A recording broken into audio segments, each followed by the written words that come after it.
Hello दोस्तों, स्वागत है आपका आपके YouTube channel learn to invest में। तो चलिए म्यूचुअल फंड के सीरीज को हम आगे बढ़ाते हैं और हम जानते हैं न्यू फंड ऑफरिंग और ऑफरिंग डॉक्यूमेंट्स के बारे में। तो आज का वीडियो बहुत इंफॉर्मेटिव होने वाला है, तो प्लीज इस वीडियो के लास्ट तक बने रहें। और हाँ, अगर जो आप इस चैनल पर नए हैं तो लाइक शेयर एंड सब्सक्राइब करना ना भूलें। तो चलिए बिना देर किए स्टार्ट करते हैं।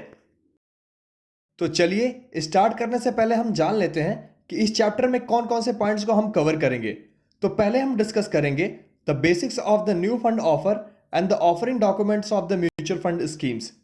दूसरा हम डिस्कस करेंगे एक इन्वेस्टर्स के लिए कौन कौन से रिस्क फैक्टर इन्वॉल्व होते हैं म्यूचुअल फंड में इन्वेस्टमेंट से रिलेटेड। तो चलिए हम पहले जान लेते हैं कि न्यू फंड ऑफर होता क्या है और वो काम कैसे करता है। तो जैसा कि हमें पता है कि एक न्यू पब्लिक कंपनी अपने शेयर्स को ऑफर करती है पब्लिक को through the initial public offering. उसी तरीके से एक asset management company mutual fund के यूनिट को ऑफर करती है पब्लिक को through the new fund offer. इसका मतलब यह हुआ कि न्यू फंड ऑफर जो होता है एक प्रोसेस है कैपिटल को रेज करने का, और उस कैपिटल से म्यूचुअल फंड के सिक्योरिटीज को परचेज किया जाता है। एक asset management company new fund offer के लिए एक ऑफर डॉक्यूमेंट तैयार करती है जिसे हम प्रॉस्पेक्टस कह सकते हैं, और इस प्रॉस्पेक्टस को सेबी के सामने प्रेजेंट किया जाता है टू टेक द परमिशन। जब सेबी परमिशन दे देती है उसके बाद एसेट मैनेजमेंट कंपनी एक सुटेबल डेट डिसाइड करती है to launch it in the market. New fund offer से रिलेटेड तीन इंपॉर्टेंट डेट हैं। पहला है ओपनिंग डेट। इस डेट को यह फंड ओपन हो जाता है for the subscription to the public. Second है क्लोज डेट। इस डेट को यह फंड क्लोज हो जाता है for the subscription to the public. Third है सब्सक्रिप्शन रीओपनिंग डेट। एनएफओ के बाद ये स्कीम्स अवेलेबल होता है एंट्री और एग्जिट के लिए, क्योंकि अब ये स्कीम्स लिस्टेड होते हैं। जिस डेट को ये फंड अवेलेबल होता है स्टॉक मार्केट में ट्रेडिंग के लिए, इस डेट को हम कहते हैं सब्सक्रिप्शन रीओपनिंग डेट। तो चलिए हम नेक्स्ट बात करते हैं ऑफर डॉक्यूमेंट और उसकी इंपॉर्टेंस के बारे में।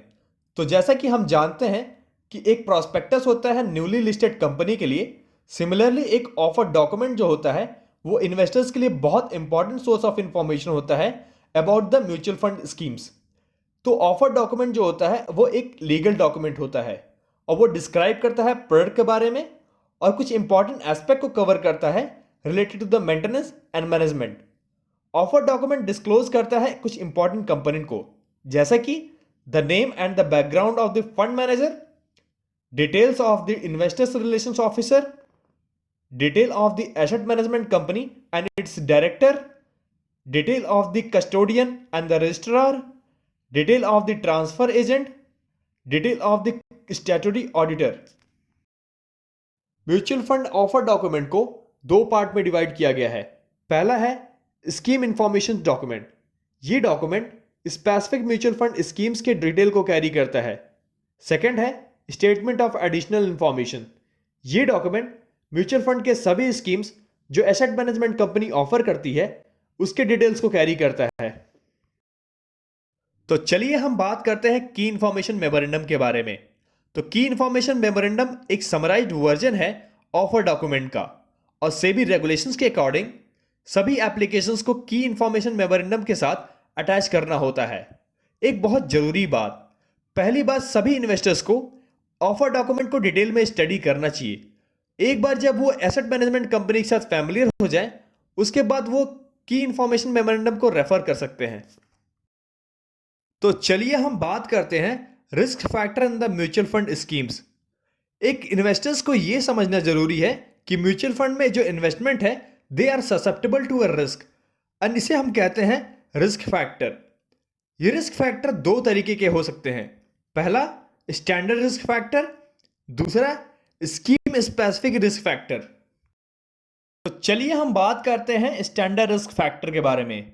स्टैंडर्ड रिस्क फैक्टर सेम होता है सभी म्यूचुअल फंड स्कीम्स के लिए, and these factors are inherent to the investing in the market and have to be faced by the investors.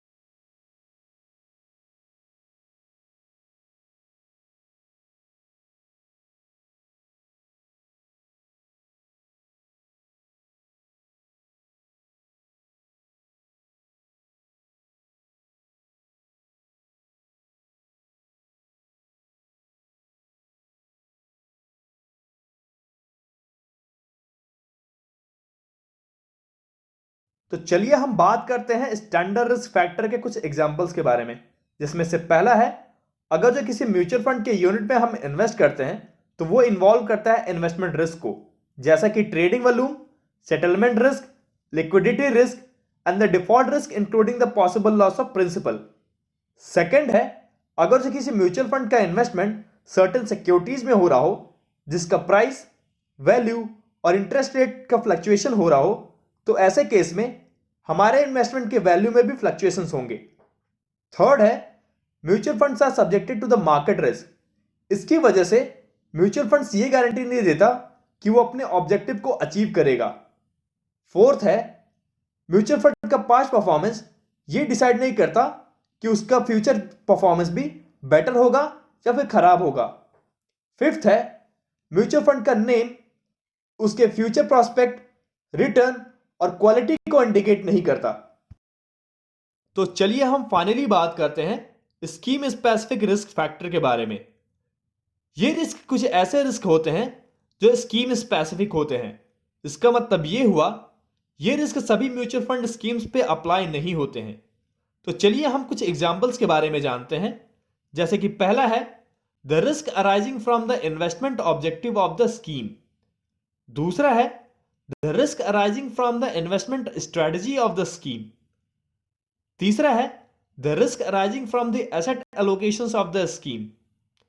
चौथा है the risk arising from any non diversifications of the scheme. Thank you for watching my content. अगर जो आपको मेरा content अच्छा लगा, please do like, share and subscribe my channel to help you all guys to learn. Thank you.